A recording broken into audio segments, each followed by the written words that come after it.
परमात्मा और किसान की कहानी। एक बार एक किसान परमात्मा से बड़ा नाराज हो गया। कभी बाढ़ आ जाए, कभी सूखा पड़ जाए, कभी धूप बहुत तेज हो जाए, कभी ओले पड़ जाए। हर बार कुछ ना कुछ कारण से उसकी फसल थोड़ी खराब हो जाए। एक दिन बड़ा तंग आ कर उसने परमात्मा से कहा, देखिए प्रभु, आप परमात्मा हैं, लेकिन लगता है आपको खेती बाड़ी की ज़्यादा जानकारी नहीं है।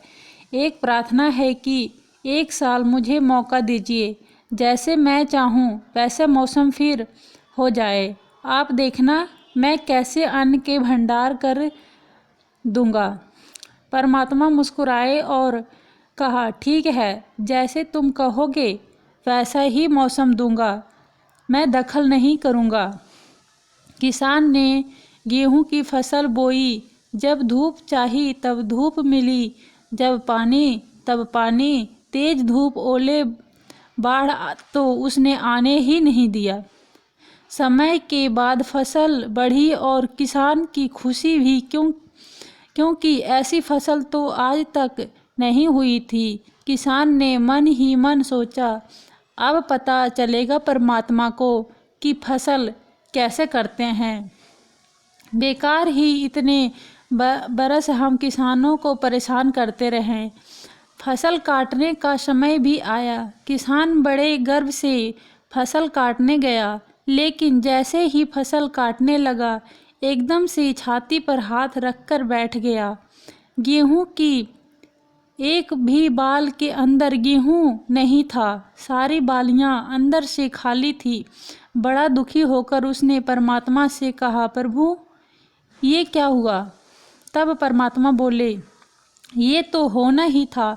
तुमने पौधों को संघर्ष का जरा सा भी मौका नहीं दिया। ना तेज धूप में उनको तपने दिया, ना आंधी ओले से जूझने दिया।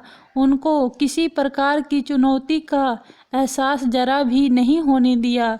इसलिए सब पौधों खोखले रह गए। जब आंधी आती है, तेज बारिश होती है, ओले गिरते हैं, तब पौधा अपने बल से ही खड़ा रहता है।